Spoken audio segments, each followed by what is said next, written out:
Obidience spread P2B presidential gospel across Southwest. Welcome to the news and please subscribe to our channel. Members of the Labour Party under the aegis of Labour Party for P2B presidency have extended the demonstration for its presidential candidate P2B and his running mate. That year met to streets in Southwest State sensitizing the electorate on the benefit of electing the Anambra State former governor.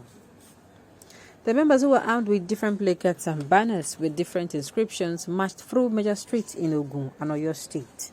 On Saturday, the members were seen on the streets of Abeokuta as well as Ibadan, defying the rain and marching in their numbers to allow the opposition party members of their presence in the region. In Abeokuta, the walk which took out from the popular Kuto market in the state capital, some members marched through streets before terminating at the Pantake market. Some of the members of the coalition appealed to members and party faithful to remain calm as activities geared towards general elections gather momentum. Speaking to journalists during the walk, a member of the coalition, Tolulope Phillips, said the work is to create more awareness and drum support for a P2B candidacy. Reacted to the development to be held, the supporters in Ibadan and Ninewi following successful solidarity's honor for the presidential weapon. Tolu Phillips said the work is to create more awareness and drum support for a P2B presidency. Reacting to the development, Obi hailed the supporters in Ibadan and Ninewi following his successful solidarity rallies for his presidential ambition in the two towns. Talking to his verified social media handle, the Labour Party flag bearer, P2B, saluted the youth of the Obidience family, adding that the mission calls for resiliency. He wrote, "I salute the youth of the Obidience family. The mission at hand calls for resiliency." Yes, you have to be very, very, very, resilient, especially members of the Obidience who this is the first time their person is coming out and they really have a lot of grounds to cover. So at the end of the day, they should not relent. It is actually a plus for Obidience.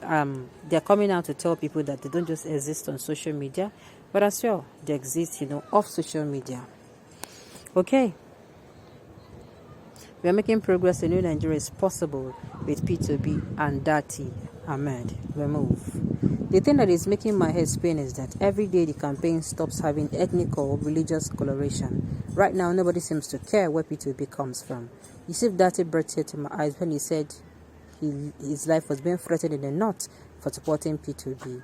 He said if it continues, he will simply move to start living in the east, and I'm sure he will be welcomed too. That is the beauty of Obi Dati candidacy. It is actually going to be a thing of joy if we put our differences aside. We see ourselves as people who need to come together. People of members of the same family, Nigeria. We need to come together and make our home a better place. I've said it before. Not everybody gets dual citizenship for this country. This is both my motherland and my fatherland, and I know it's the same for a lot of us. Let us put our differences aside and make sure we vote in. We don't just come out to vote 2023. We come out and pick the most credible candidate who is going to set Nigeria on a path of positive growth. Okay, on this note, we've come to the end of the news. We say thank you for tuning in to listen. Until I come your way next time, enjoy the rest of your day.